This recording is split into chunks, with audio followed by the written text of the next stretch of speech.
Taya est une expérimentation hébergée au sein du Centre de formation et d'interprétation interarmée de l'imagerie de la Direction du renseignement militaire, qui vise à construire un outil sur mesure de détection automatique d'activités sur des sites d'intérêt géographique identifiés.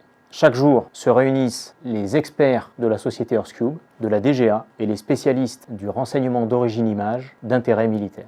Concrètement, nous avons installé une plateforme d'expérimentation qui est alimentée avec des images opérationnelles de la nouvelle constellation de satellites d'observation CSO. Les algorithmes développés nous permettent de détecter, de reconnaître et d'identifier des avions, des véhicules, des navires, et ceci sur un volume d'images sans cesse croissant.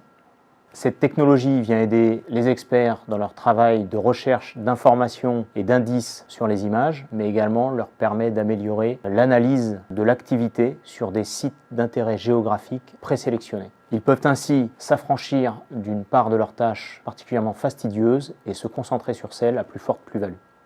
Cet apport de l'intelligence artificielle va également nous permettre de faire évoluer nos métiers, dans lesquels une part plus importante sera dédiée au traitement des données.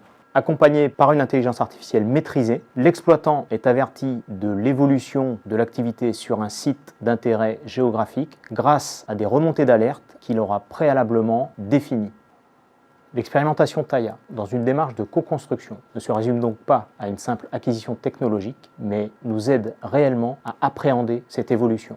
Les premiers résultats obtenus nous ont motivés avec la DGA à poursuivre l'expérimentation. À terme, l'objectif sera de proposer cette capacité technologique à l'ensemble des acteurs du renseignement d'origine image et de l'analyse. D'ici là, nous allons progressivement associer de nouvelles populations du ministère à cette expérimentation. Aujourd'hui, les premiers gains opérationnels sont déjà identifiés. Grâce au flux d'images traitées, nous pouvons déceler des activités parfois fugaces et jusqu'alors inconnues sur certains sites d'intérêt particulier, tels par exemple la présence de drones sur une plateforme sur lesquelles ils n'avaient encore jamais été observés. La mise en place d'alertes paramétrées permet également de raccourcir le tempo du renseignement.